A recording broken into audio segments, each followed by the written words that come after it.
Hello बच्चों, क्या हाल चाल। अपन बात कर रहे थे लेसन नंबर 3 विद्युत धारा। विद्युत धारा में अपना आज का जो पहला टॉपिक है वो है विभव मापी।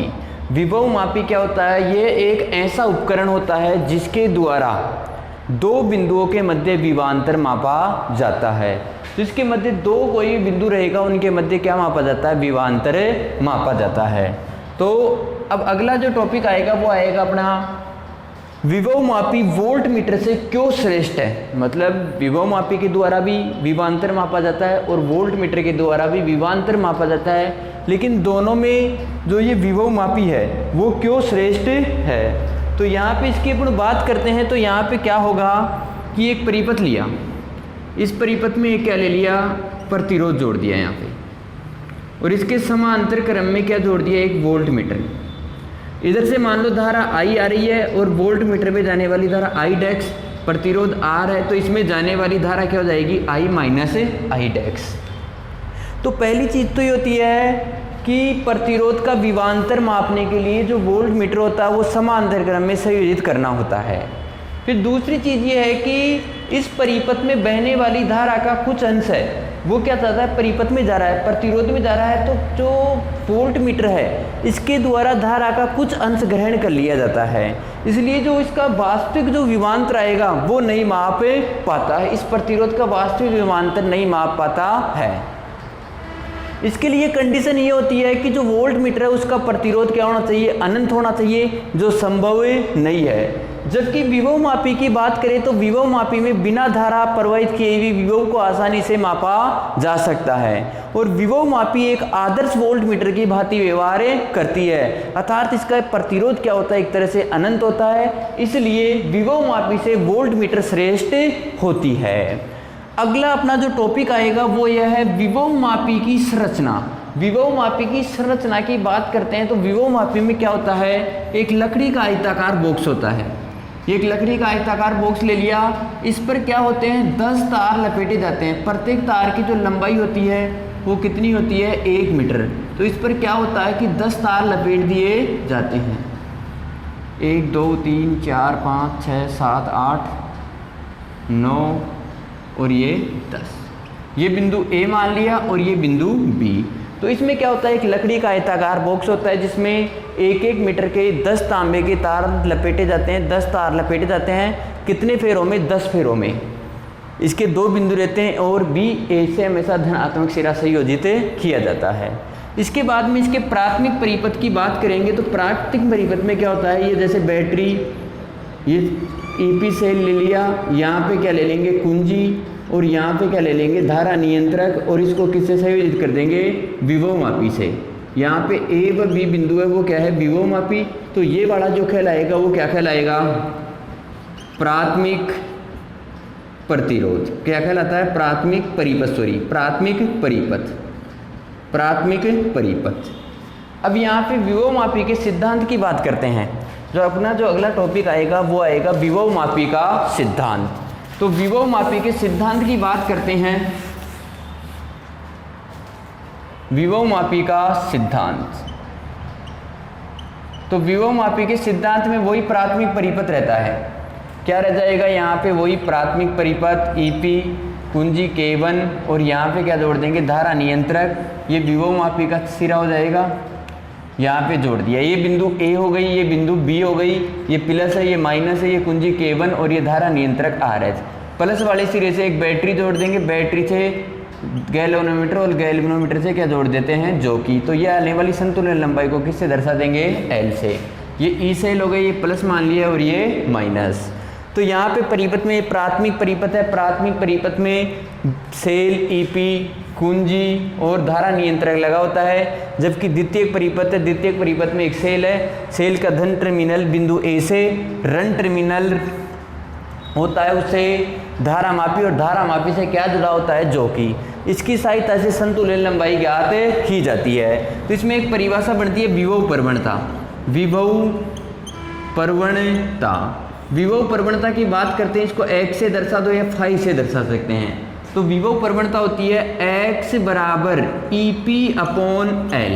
इसका जो फॉर्मूला बन जाएगा वो क्या बन जाएगा? x बराबर EP/L। तो क्या हो जाएगा, किसी तार पर प्रति एकांक लंबाई में उत्पन्न विभव पतन को ही क्या कहते हैं, विभव प्रवणता। परिभाषा एक बार वापस समझ लो, किसी तार में प्रति एकांक लंबाई पर उत्पन्न विभव पतन को ही क्या कहते हैं, विभव प्रवणता। अपन इसको इस प्रकार से भी लिख सकते हैं, जो ईपी है विद्युत वाहक बल वो किसके बराबर हो जाएगा, इसके टर्मिनल विभवांतर के। तो इसे ऐसे भी लिख सकते हैं, लिखना चाहो तो x बराबर वी ए बी बटा एल भी लिख सकते हैं। तो वी ए बी बराबर क्या लिख सकते हैं, एक्स एल भी लिख सकते हैं। तो विभव पतन है वो क्या हो जाएगा, इसके विभव पतन है वो लंबाई के समानुपाती। x किसका कार्य कर रहा है यहाँ पे, x का मतलब यहाँ पे हो जाएगी विभव प्रवणता। अब जो अपना अगला जो टॉपिक है वो वाला टॉपिक है विभव मापी के अनुप्रयोग। बड़े इंपॉर्टेंट है, दोनों अनुप्रयोगों में से एक अनुप्रयोग बोर्ड एग्जाम में पूछा जा सकता है। दोनों बहुत ही इंपॉर्टेंट टॉपिक है। तो यहाँ पे देखो, अपने को चित्र बनाना है, समझाना है। तो सबसे पहले दो सेलों के विद्युत वाहक बलों में तुलना। दो सेलों के विद्युत वाहक बलों में तुलना। दो सेलों के विद्युत वाहक बलों की तुलना की बात करते हैं तो सबसे पहले परिपथ लेते हैं। तो प्राथमिक परिपथ लेते हैं। परिपथ की बात करेंगे तो सबसे पहले प्राथमिक परिपथ लिया। प्राथमिक परिपथ में सेल ले लिया, यहाँ पे कुंजी ले ली और ये एक धारा नियंत्रक ले लिए, प्लस ये माइनस, ये ईपी सेल हो गया, ये कुंजी हो गई K1 और ये धारा नियंत्रक हो गया RH। इसको विभव मापी से संयोजित कर देते हैं। ये विभव मापी का तार हो गया AB। और द्वितीयक परिपथ में क्या करते हैं, दो सेल लेते हैं। दो सेल ले लेते हैं, यहाँ पे ये दो सेल ले लिया E1 और E2, दोनों का ये धन सिरा ऋण सिरा यहाँ पे इस बिंदु X से जोड़ दिया और यहाँ पे बिंदु Y से, मध्य में एक बिंदु है, इससे जोड़ दिया गैल्वेनोमीटर और गैल्वेनोमीटर से क्या जोड़ दी, जॉकी। तो ये पहले वाली संतुलन लंबाई मान ली L1। दूसरी स्थिति की बात करेंगे तो यहाँ पे ये जैसे दर्शा दिया और यहाँ से यहाँ तक की लंबाई क्या जाएगी, L2। तो ये परिपथ का निर्माण हो गया। तो यहाँ पे क्या होता है, लिखना क्या है कि सबसे पहले प्राथमिक परिपथ है। प्राथमिक परिपथ में सेल ईपी कुंजी K1 व धारा नियंत्रक संयोजित है, जबकि द्वितीयक परिपथ में दो सेल E1 व E2 है। इन दोनों सेलों का धन सिरा बिंदु A से और ऋण सिरा क्रम से कुंजी द्विमार्गी कुंजी X व Y से संयोजित होती है। द्विमार्गी कुंजी का मध्य सिरा गैल्वेनोमीटर और गैल्वेनोमीटर से क्या जुड़ी हुई है, जॉकी। तो सबसे पहले इसकी सिद्धांत की कार्य विधि की बात करेंगे। कार्य विधि की बात करते हैं तो सबसे पहले क्या हो जाएगा कि सर्वप्रथम प्राथमिक परिपथ को पूर्ण करते हैं, कुंजी K1 के मध्य डॉट लगा देंगे और परिपथ में धारा प्रवाहित करते हैं। तथा द्वितीयक परिपथ में कुंजी द्विमार्गी कुंजी में बिंदु X के मध्य डॉट लगाकर E1 सेल से धारा प्रवाहित करते हैं। इस स्थिति में संतुलन लंबाई क्या हो, L1।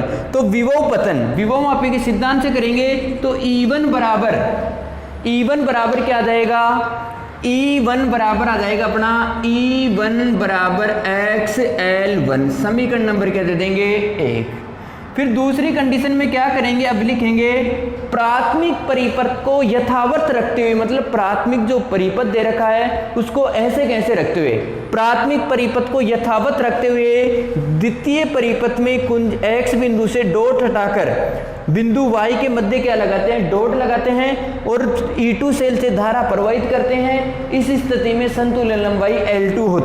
तो इस स्थिति में क्या जाएगा, E2 बराबर XL2। यह आ जाएगा समीकरण नंबर 2।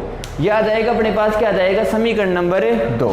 अब यहाँ पे क्या करते हैं, इक्वेशन नंबर 1 में इक्वेशन नंबर 2 का भाग दे दो तो क्या जाएगा, E1 बटा E2 बराबर XL1 बटा XL2। x कट जाएगा तो E1 बटा E2 बराबर क्या जाएगा, L1 बटा L2।